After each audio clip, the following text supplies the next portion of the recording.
Hi, everybody. Thanks so much for joining us today.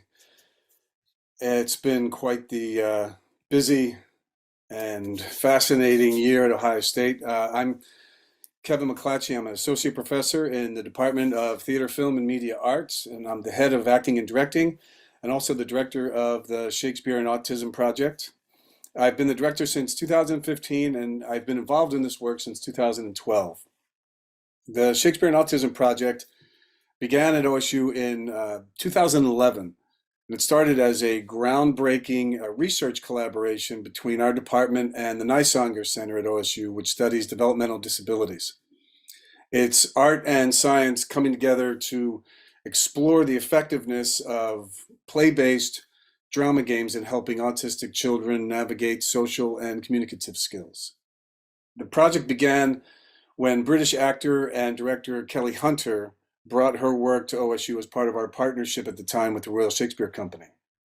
Kelly's Hunter Heartbeat method is at the center of our work, and it's using sensory drama games based in Shakespeare's text to explore and strengthen the social and communicative skills of children with autism.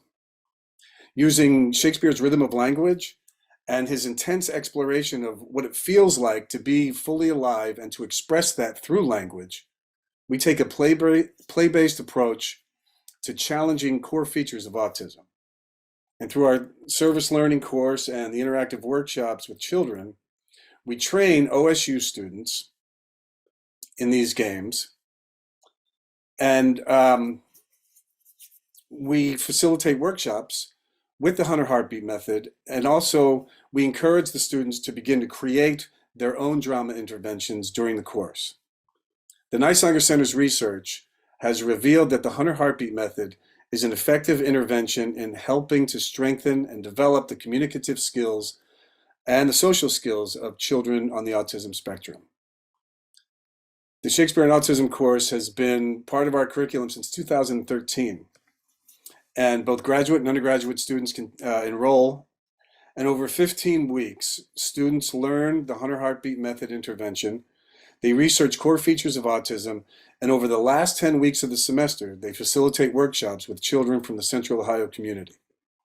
Of the more than 100 OSU students who've enrolled in this course, 25% of them have gone on to pursue theater as civic engagement, or drama therapy as a career or as a focus of graduate school. Through workshops and performances, we've been able so far to engage nearly 500 children and their families, many through multiple cycles of these workshops. Shakespeare and Autism Project is in its 6th year of collaboration with Bridgeway Academy, which is a school for children with developmental disabilities.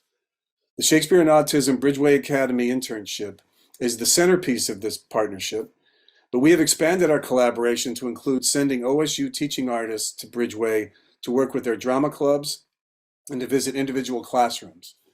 And in addition, we'll be offering training at Bridgeway for their faculty and staff, training in the Hunter Heartbeat method this summer.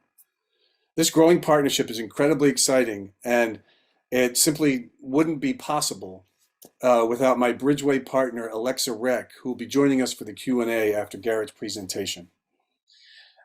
Before we get started, I'd also like to thank Bridgeway's leadership, Erin Neely and Abigail David, for their support of this collaboration, their ongoing support, as well as Tiffany Marshall and Emily Cassandi, who've welcomed us into their classroom. Emily Cassandi is another OSU grad, and also Henry Newberg, whose work with Alexa at Bridgeway has been instrumental as well. Henry is another OSU alum, by the way. I also want to acknowledge the wonderful support that we receive from our departmental chair, E.J. Westlake, and our divisional dean, Dana Renga. In addition, Deb Singer, who handles all the financial services for the project and the partnership. Without her, we couldn't do this work. And the Shakespeare and Autism project is supported generously by the Patricia Heaton Hunt and David Hunt Shakespeare and Autism Fund. Of course, none of this would be possible, any of this at all, without the OSU students who enroll in the course. And these students have an impulse toward service, empathy, and engagement, and they are a constant source of inspiration and, frankly, awe to me. And their commitment makes me renew my commitment each time we do these workshops and have this class. I'd like to also thank Nice Center's director, Mark Tasse, who has been the ideal collaborator from the beginning in this work, and also the incredible support we receive from Nice-Unger's PhD students over the years. The Nice-Unger has established a model of cross-disciplinary collaboration in their work with us through these 10 years. And I'd be remiss if I didn't mention our former chair and professor emeritus, Leslie Ferris, and my former faculty colleague, Robin Post, who is currently on the faculty at UNC Wilmington.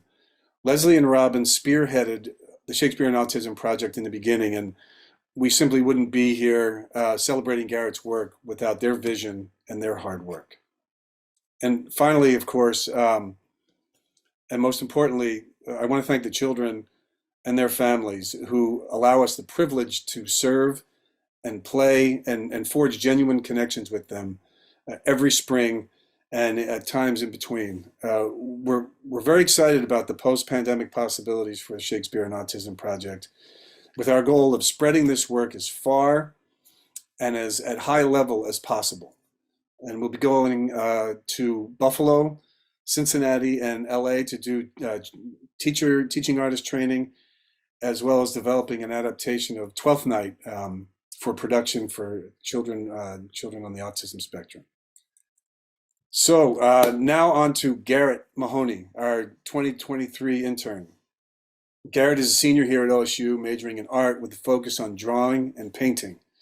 And before coming to OSU, Garrett worked as a gymnastics coach while also serving in the Army National Guard as a chemical specialist and later a chaplain's assistant. Garrett has had an affinity for music ever since completing a worship internship at his local church, and now he plays in a band when he has free time. Where that free time exists for Garrett, frankly, may be one of life's great unsolved mysteries with everything he does. Garrett is gifted in a number of areas. He's like a creative moment, like walking around just waiting to happen.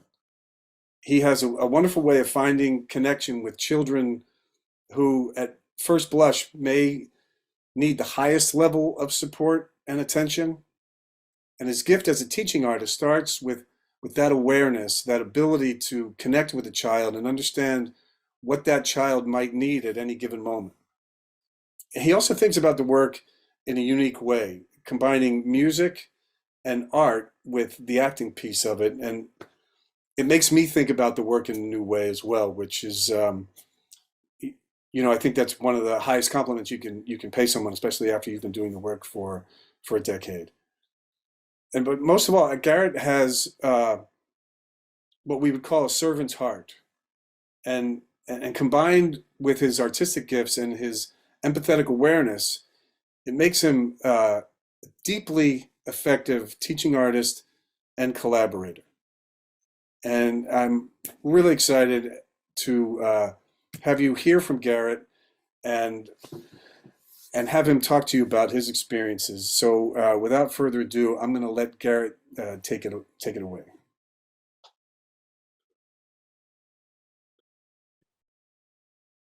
Hello, everybody. Thank you, Kevin, for the introduction. I'm going to share my screen real quick and we will get started. All right. Is that working for everybody? Got that? We'll hope so. So yeah, thank you very much, Kevin, for the introduction. I promise you I'm not as cool as he has made me out to be. I'm just faking it till I make it. But this semester, I had the privilege and the honor of being able to take part in the Shakespeare and Autism Internship. And boy, what a world of fun it has been. I'm going to talk a little bit about who I am and what led me to this work, what work I did, and then kind of advocate and talk about why I think this work has a lot of value and why it should continue to be done. So as Kevin mentioned, I have a very I'm a non-traditional student. As soon as I graduated high school, I only knew two things. One was that I did not like school. I was very happy school was over, and I was not looking forward to ever going back. Second was that I needed to learn how to do a backflip. That was my main objective. A lot of people, they want to get a career, get a nice job, find a wife or a husband, but I was focused on the backflip. So as soon as I graduated high school, I joined the Army National Guard as a chemical, biological, radiological, nuclear specialist. And as soon as I got back from basic training and advanced individual training, I started coaching gymnastics right away. And I started at a very small gym in my small town in Northern Kentucky. And I was coaching recreational, mostly with younger age kids, elementary school aged. And then I eventually moved on to a larger gym where I started coaching competitively, boys and girls. And the whole time I was also coaching cheerleaders tumbling. But then after doing that for 4 years, I moved on to Xavier University's club gymnastics team, where I coached. It was competitive, but it was club team. So it was a combination of competition and recreational. So I did that for about 4 or 5 years. That was my namesake. I was coaching and personal training, and I kind of got bored. I felt like I kind of capped out on exercise science, and I wanted something new. So I applied for a worship internship at a local church of mine, and I got that, and I became the worship pastor's assistant. I followed him around and figured out how to lead worship. I started on piano and synthesizers, but then eventually I got rehired by the church, and they kind of threw me on everything. I was on bass guitar, acoustic guitar, singing, and also leading worship. So I did that for a while. And then once I got the taste of music, I kind of wanted to pursue my dream of becoming a successful artist, a successful actor, and a successful musician. And so I applied at The Ohio State University. And I kind of just put these pictures up just to not only give you a glimpse of who I am, but so that you can see that I have a need to be stimulated. I have to be doing something. I kind of come into rooms with a bunch of excess energy. And so skateboarding and music and gymnastics and being under situations of pressure like now in a leadership position, that's really where I thrive. So I came to The Ohio State University and I took a couple art courses, and I was surprised that in my drawing course and my photography course, I was kind of at the front of the class. I was surprised by my artistic capabilities. So I just went full board and I started taking every art course I could. But I heard rumors that there was a professional film actor that worked in the theater department. And so I signed up for my first acting course, and in walks this guy named Kevin McClatchy. And for me, this was a big deal because in Kentucky, in the small town that I'm from, professional film actors don't just walk around. You don't just wake up, walk into a room, and professional film actors are walking around. But this happened to me. And so I kind of took it as a big deal because I remembered this guy from when I was a kid being in that 70s show. So I was able to remember his face and like just being in awe of how I was able to learn from a professional film actor. And I lucked out because, as he mentioned in his biography, that he has been a part of the Shakespeare and Autism program ever since its birth at Ohio State. So I took that course with Kevin, and I got to the end of it, and I was like, okay, what do I do now? I can take Shakespeare, Stanislavski, film acting. What should I do? And he recommended the Shakespeare and Autism program. And I didn't know anything about the autistic spectrum. I didn't know anything about Shakespeare at all. But when I asked him like a couple reasons as why I should take it, the final note was, well, we're really struggling to find male teaching artists. We're struggling to find male role models that can come in and do this job. And that instantly, that was the thing that got me in. It pulled on my heartstrings because since I had spent so much time coaching kids, males and females of all ages, I knew the importance of having just somebody in your life that's a cool dude that you can like joke around with who's older than you, you know? So I took the course and it was instantly a lot of fun. I remember before, like as we were learning the Hunter heartbeat method, before the children had come into the workshops, I just remember being the only kid in the class who wasn't nervous at all about these kids coming. Because at this point, it had been like 2 or 3 years since I had been able to have a fun, stimulating conversation with a child. I hate to be rude, but sometimes conversations with adults kind of always go to the same thing. It's career focused, but with children, they have access to questions and access to creativity that we as adults kind of lose. So I was very excited to be working with the children. And they came in, we start the workshops, and I was instantly faced. I was a little overwhelmed and faced with something I had never come into contact with. And what happened was, as we started the workshops, there was a child in the workshop who naturally drew to me. I naturally was drawn to them. And it was what we would classify as a nonverbal speaker. So the child was fully capable of everything, but their faculty for speech was limited, and their faculty for expression through their body was limited. But since I had spent a large deal of my life analyzing human behavior and just trying to understand the human condition, when I looked in his eyes, I could see his thoughts. I could see everything behind his eyes of how he wanted to express himself, but I could see that he was locked in this shell, and it really did a number on me. It resonated with me for two reasons. One, when I was a kid, when I would get overwhelmed, we talk about fight or flight a lot, but we don't talk about fight, flight, or freeze. And sometimes when we get overwhelmed, we lock up, and that's what would happen to me as a kid. Is I would actually freeze in certain situations to the point where I choke on my words, and I would see that in that child. And also, since I had done this acting training, I learned the power of listening and simply being present.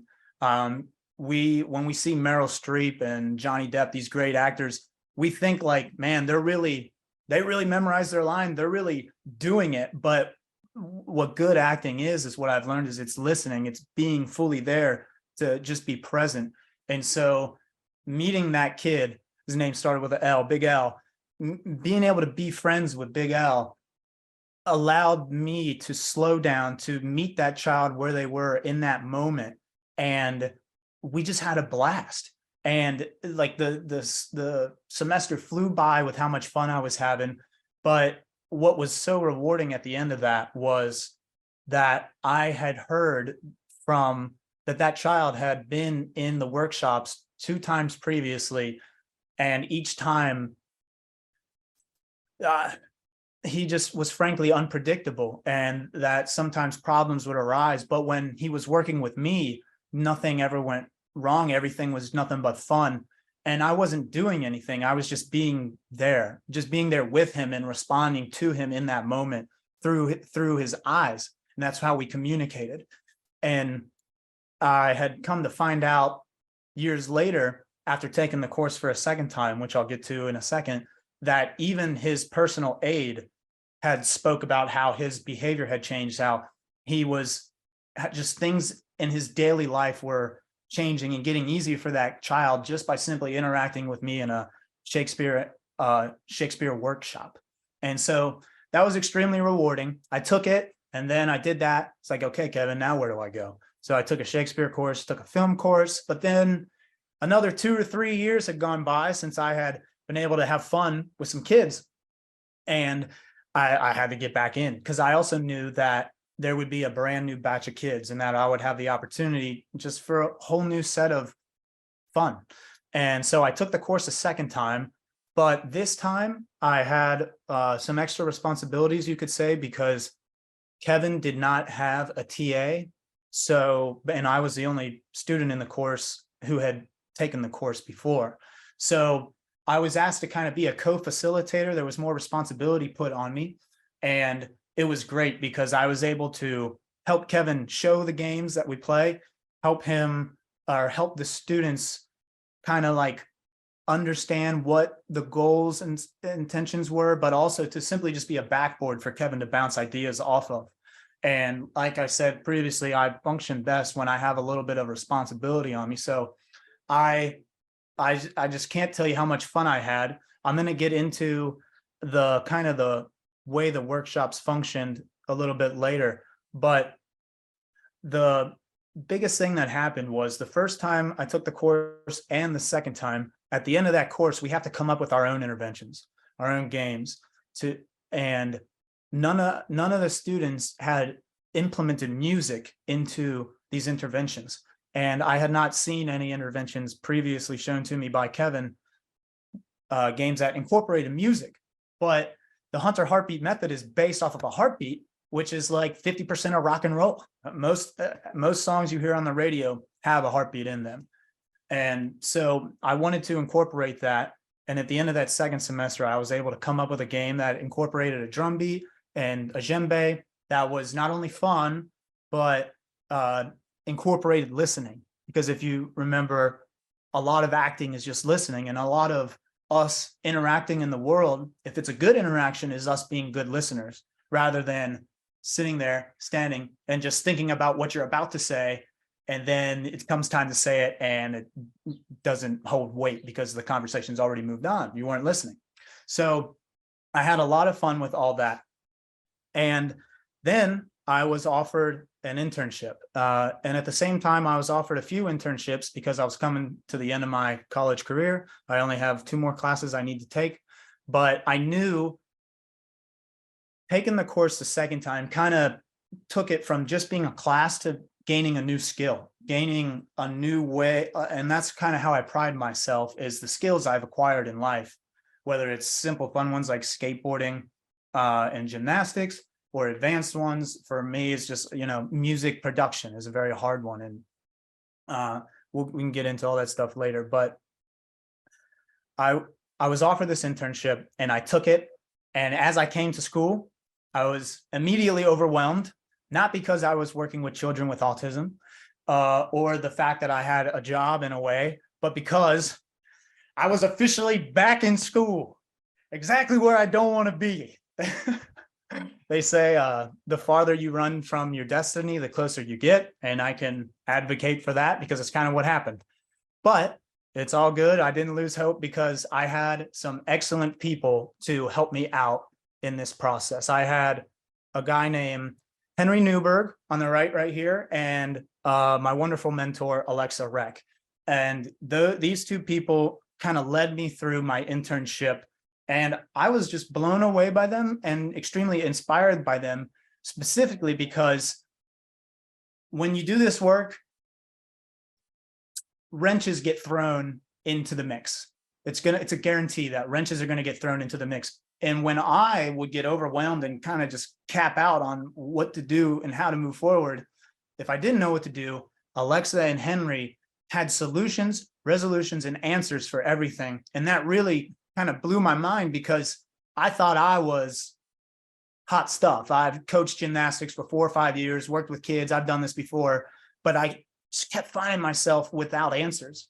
And Alexa and Henry just were always there for me. And it showed me that whatever cap I thought that there was for this work, the ceiling is much higher than it is, that their whole career can be made. And sorry if you can hear this guy weed whacking outside, but we're going to keep moving forward. So they helped me out, and I was able to work with some awesome individuals. The top group is the middle school group that I worked with, what Bridgeway calls the tweens. On the bottom left is the teen group I worked with, and on the bottom right is the young adults. And it was every day was just an awesome adventure. These 2 bottom groups, the one on the left, they were performing Peter Pan. That was their task this semester, was to put together Peter Pan and perform it. Group on the bottom right, they came up with their own play. They wrote it, they came up with a title, and they performed it themselves. And then the group up top, the middle schoolers, it did the Hunter heartbeat method. And that's kind of what I'm going to talk about, because that group has a special place in my heart. I think there's a couple kids missing from that picture. But finally getting into the work, we were able to do what I had been trained to do, the Hunter heartbeat method. And Kevin mentioned the value of this work and what it is, but I just kind of wanted to take a second to reverberate that, and how the first sound you hear when you come into this world is your mother's heartbeat. And it's not just something you hear. In the same way that you can take your own pulse and a doctor will take your pulse, your mother's heartbeat when you're in the womb is something you feel. And we experience all of her rage, all of her sadness, all of her joy with her. And it's something we feel. So that's why this work is so powerful, because the children come into the room and they are instantly struck with a calm heartbeat. And that calm heartbeat, a slow BPM, beats per minute, a slow BPM will actually calm not only the children, but myself and all the instructors in the room. And that's why this work is so powerful. So I was able to have a whole bunch of fun. And if you see down at the bottom right, in the middle, bottom left, I am on my piano. And I was able to, once again, bring music into this work in ways that I had never seen before. And it wasn't even, I mean, it's definitely my objective, but it's one of the reasons why I'm not the biggest, I'm a huge fan of theater, but the reason why I love film more is because music is always there. And music opens up your emotions, it unlocks it. And so I wanted to, no matter what, have music a part of this. And so we had an awesome semester. I was tasked with coming up with my own intervention, and I came up with a game that there's a song from Peter Pan, never smile at a crocodile. Anytime that crocodile comes and chases Captain Hook, I kind of built a game based off of that, but it was most importantly a listening game. So as we've mentioned, we all struggle with listening. It's a very hard thing to do, especially when people are weed whacking outside. It's hard to focus. So I came up with this intervention where Captain Hook is pacing his quarters, coming up with a plan to take out Peter Pan, and the crocodile is kind of circling, following him. And in the middle of the circle, Smee is sleeping on the job. But the action starts with the piano. So I started playing the bass line of Never Smile at a Crocodile on the piano, and that's the cue for the crocodile to start moving. But where it came into being like an intense listening game was I would change up the tempo. I'd speed up the tempo or slow it down. And that would kind of be the cue for whoever was playing the crocodile to get in, get close, and make the tick-tock sound. So then Captain Hook had to call for help. Smee comes, breaks apart this duel, and sends him off. But the game was, it might not sound like much, but it was a pretty advanced game compared to some of the other games that we utilize in these workshops. And so it had listening, it had eye contact, it had verbal, the use of language, and spatial awareness on top of turn taking. And a lot of the times for children in general, the expectations for them are lowered. When adults talk to kids, they kind of like talk down to them, talk to them like they're 5 sometimes. But I wanted to keep the expectations high because I knew something I learned from Kevin, that the kids are always fully capable of anything we expect from them. And so I wanted to keep those expectations high, try it, see how it went. And I was blown away because the thing that I had created was one of the crowd favorites. When we performed it yesterday for the families, the story of Peter Pan with the workshop games, and everyone loved it. Not only was it like helping these kids listen and just gain communication skills, but everyone loved it. And it was extremely stimulating as the music filled the room. And so that was a great gift for me, because when I left the military and stopped coaching against my father's wishes, there's always been this voice in the back of my head, like, you know, is what you're doing worth it? Are you going to be able to make money with this? Right. And I don't care, but that voice is always there. But through this, I was able to prove to myself that there is a place for music in a professional setting. There is a place for theater in a professional setting. And before taking this internship, I didn't even know that music therapy was a thing. And I've kind of known about theater therapy, but my world has been open, and it's great to get that validation that the skills that we learn as artists are extremely useful, not for ourselves, but for the recipients of that art as well. And I'm kind of coming to a close now, but I want to just talk about how this work has to move forward, because I'm a generation or two below Kevin and Alexa, the people, and Kelly Hunter, the people who kind of originated this work. But now, as a new younger generation comes in and receives this stuff, I'm seeing a lot of ideas that could implement music. And like I was just an intern this semester. I didn't have the ability to fully throw my work in. I was kind of shadowing for the first half.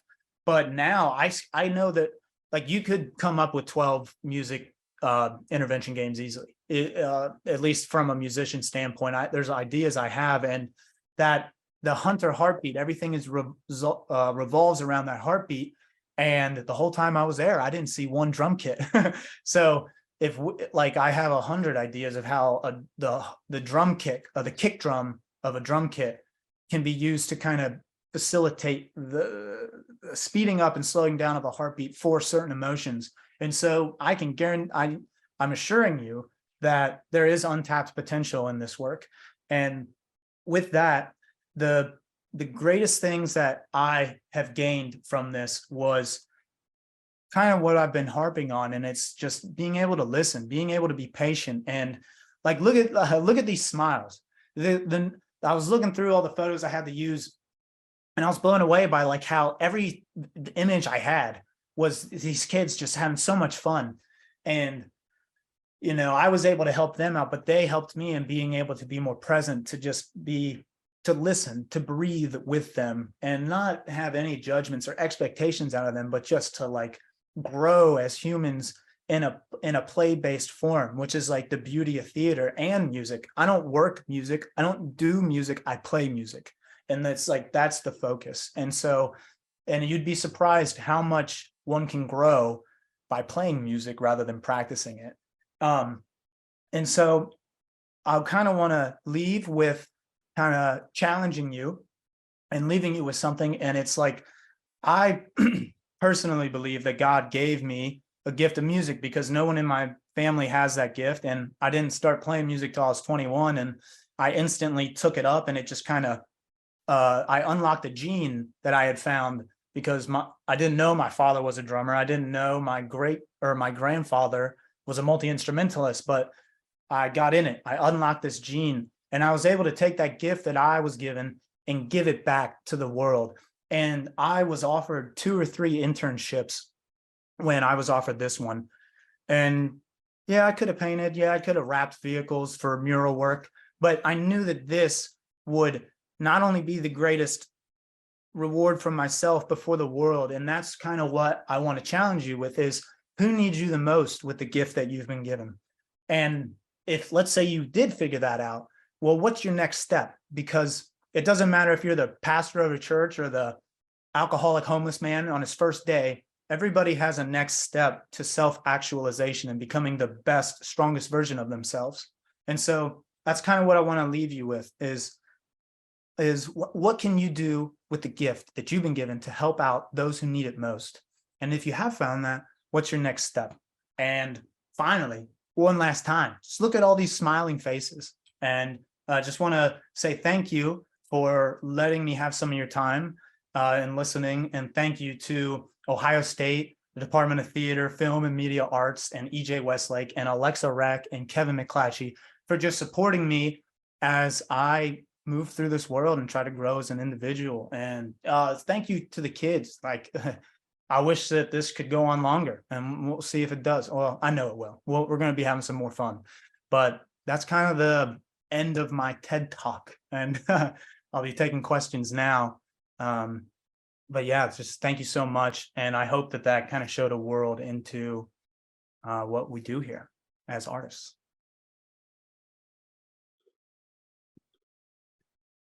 Awesome. Thanks, Garrett. That was great. I can hear the virtual thunderous applause. That was really great. Thanks for sharing all that.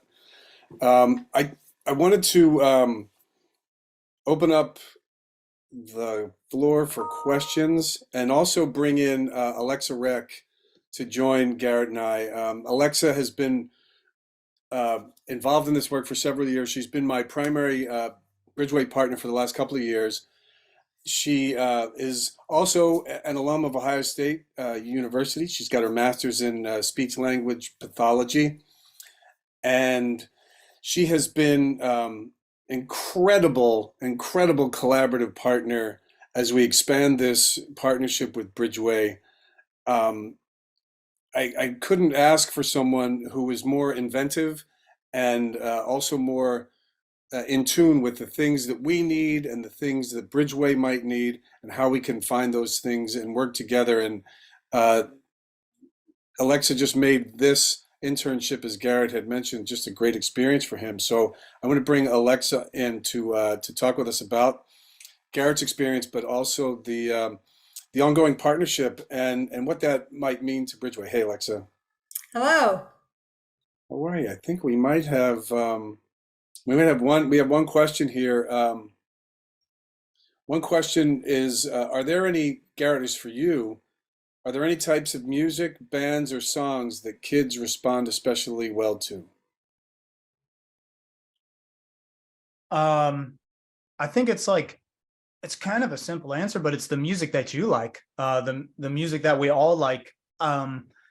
So one example is my favorite singer is Brandon Flowers. He's the leader of the Killers, and he's the guy who sings Mr. Brightside. And for the play that the adults had made up, what halfway through the play, one of those kids sings Mr. Brightside, and it just it was an amazing experience because this guy's singing my dude's song.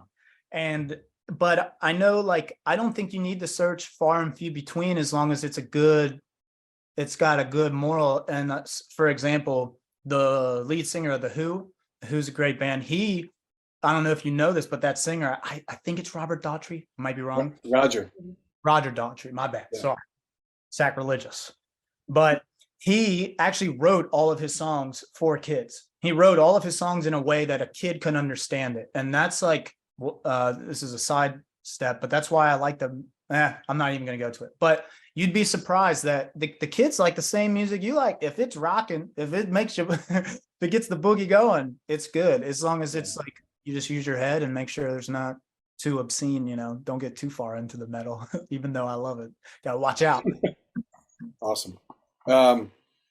Alexa, I was going to ask you about what are some of the primary benefits from your point of view in terms of this internship and also the collaboration that we're expanding with our teaching artists coming in and just how that's of use to Bridgeway, how that benefits Bridgeway, and Yeah.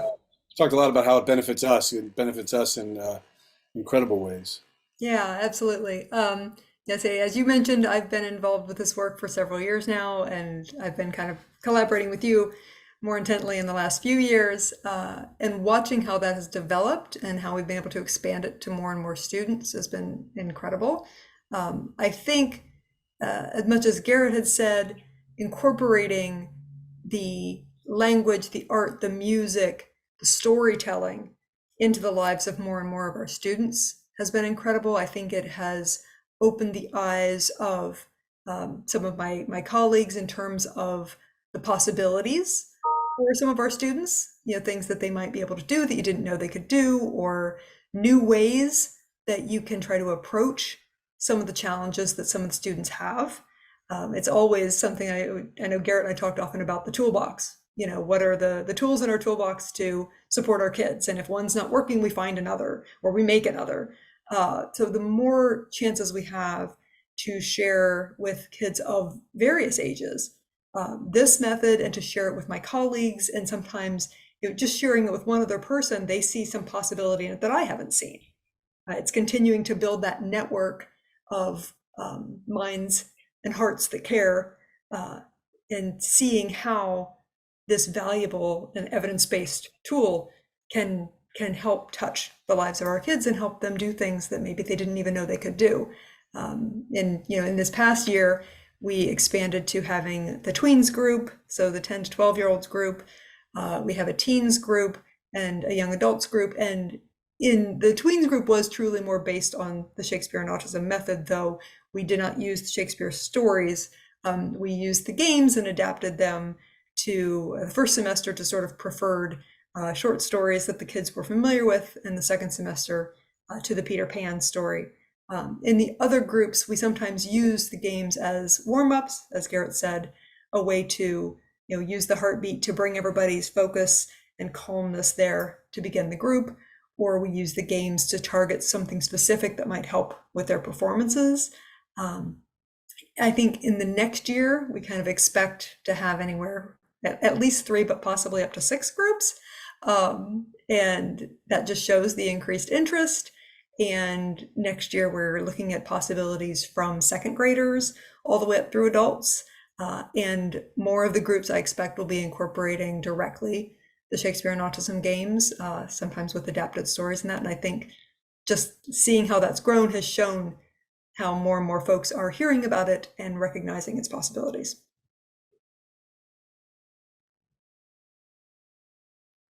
I've silenced Kevin with my words. Yeah, I apologize, it's everyone. only been 3 years on Zoom, so I thought maybe I know where the mute button is. Yeah, I think that's really exciting that you're expanding those groups, those opportunities, which obviously opens up opportunities for more exploration in different ways of how you might implement the Hunter heartbeat method, or games that are sort of based on that, that are inspired by that, which I think is really kind of the next lane that we want to investigate in some ways. Like, how do we continue to adapt this incredible work to our particular needs, like you did with like you just described in Garrett, like you described with Peter Pan, and like some of our former students have used Hunter heartbeat inspired games to teach science, to teach astronomy, to teach dance, and it's been and I think that's really exciting.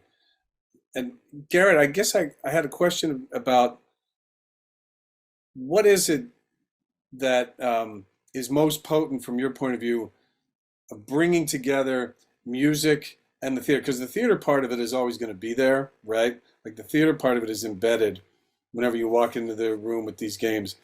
What is it that's most potent about the music and theater? And I wonder if there's possibility to even bring in the art, the fine art component as well. Yeah, I think, trying to think of an answer, but I think what it does is whatever we have at the theater level, what music does is it just puts a rainbow robe on it.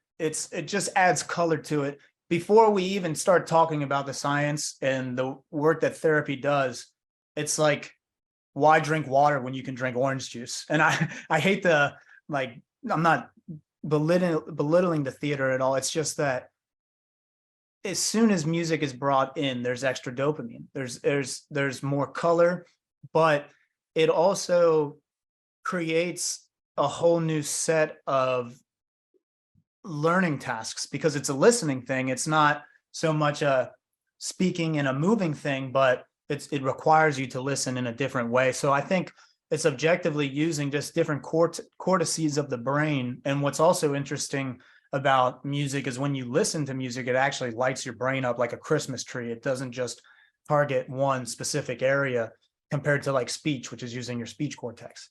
So I think like the biggest benefit is it just livens it up. It brings like more fresh air into the room. But that's just what I have at face value, just receiving it right now. Yeah, and I think I don't think it's so much a matter of belittling theater. I think it's the braiding of the two, right? Because that's when it becomes really potent in terms of these drama efforts, right? Because like you're making a play based on Peter Pan, or we're playing games based on The Tempest or Midsummer Night's Dream or Twelfth Night, and the introduction of music to this physically based, play-based intervention, it livens it up in a way that is supportive, as opposed to either or. And I think that's what is really exciting to me when I saw the intervention that you created, and saw that that the introduction of music, which we do, we use music in Tempest, and we use music in certain aspects, but it feels like there's more potential. It just seemed to unlock that. There's another question. Someone asked, so we're talking about the music. Yeah. How did you go about introducing music to the kids? Well, how I went about it was I watched the movie and read the book and just saw what was out there in popular culture. And I listened to the music of the soundtrack. I listened to the soundtrack of the movie and just kind of like thought how those songs were representing that character. And then I adapted the music from the soundtrack of the movie.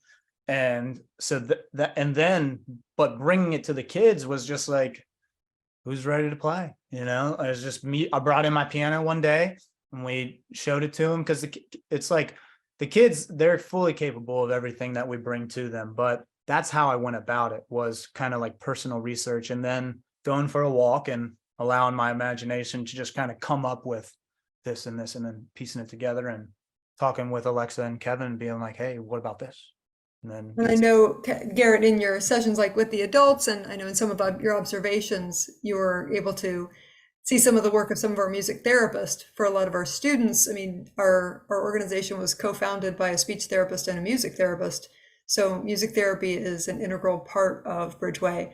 And I think, we sense that music adds so much. It's cueing, it's alerting, it's regulating, it offers emotional, sensitivity. And then I think him just bringing the piano in, the moment it's there, it's like, oh, you're like just, we're doing something different. And from there on, there's just that extra level of engagement that I think there's potential for a lot of the games and other activities we're doing to add that element. Yeah. And that is one thing I took away from the music therapy sessions compared to the speech therapy and the occupational therapy, was that like the kids are just kind of moving around more because they get to play in the same way that we get to play with the theater workshops. Like we get to play music, so the kids are fully ready to play with the music. That's for sure. Yeah, that's awesome. So we have another question, but I did notice one of our participants, one of our attendees, is someone who was also really instrumental in the beginning of this work, and I just wanted to acknowledge that that he's here, still supporting the work.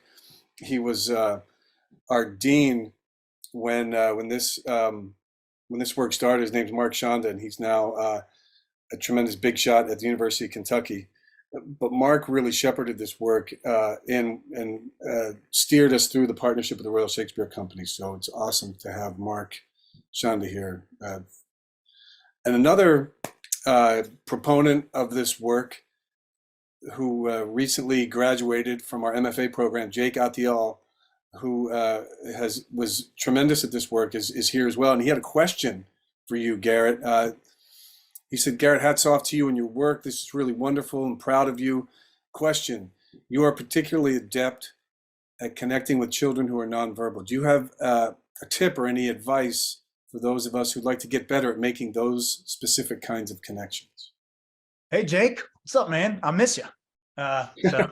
Hey, but yeah, I do have a tip, and it's worked for me. And what I do is I mirror.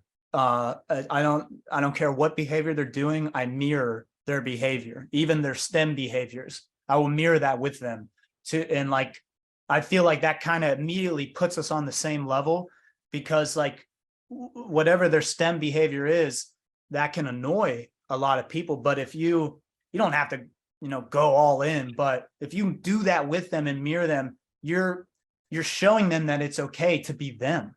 And you're meeting them at a place where no one else meets them. So that's the biggest thing, is just kind of like an acting, like mirror them, watch their behaviors and accept that and just be there with them, but also eye contact, because whatever they can't say, they are communicating it with their eyes. And I'm sure you know that.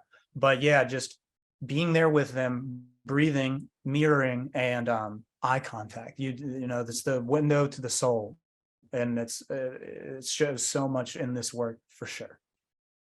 Yeah. Anything that you would add to that, Alexa? I know you deal with all kinds of situations and different levels of support that children need. In Yeah. terms of the children that present as nonverbal, is there anything that you would want to add to that? Yeah, I think the core of what Garrett was saying there in terms of honoring this person where they are, recognizing many ways of communicating, because just because someone is nonverbal doesn't necessarily mean they're not communicating. If they're turning away from you, they're communicating something to you. If they are moving, if they're standing up, if they're jumping around, they're telling you things. Are you listening, as Garrett said later, to what the message is? Many of our communicators at Bridgeway use communication devices that can help them give more specific words that those of us that are very word dependent rely upon. But all of our students are always communicating something to us by their actions, by their choices.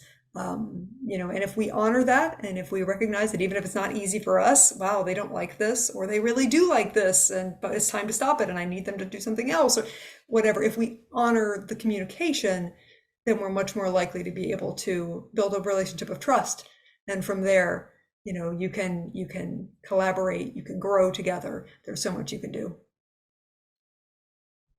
That's great. Thanks, Alexa. Thanks, Garrett, for tag teaming that question. Thanks, Jake, for that question.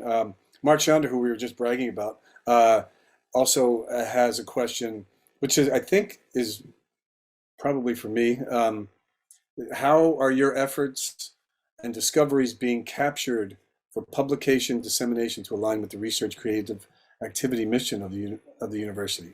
That is a phenomenal question, Mark, and I think it's one that we've started addressing this semester, where we had a dedicated GTA line to capturing and archiving the workshops, Mark Tasse's presentation, the learning of the games, starting to get all that archival footage so it can be used in a way not only to sort of unpack the gains and the insights and the progress that's made over the 10 weeks, but also to start to, in earnest, be able to disseminate it in a way that's research based, that'll elevate the profile of the work in a different way, which we haven't done up until this point in a way that is probably to our capabilities. So I think it's a great question. It's something that we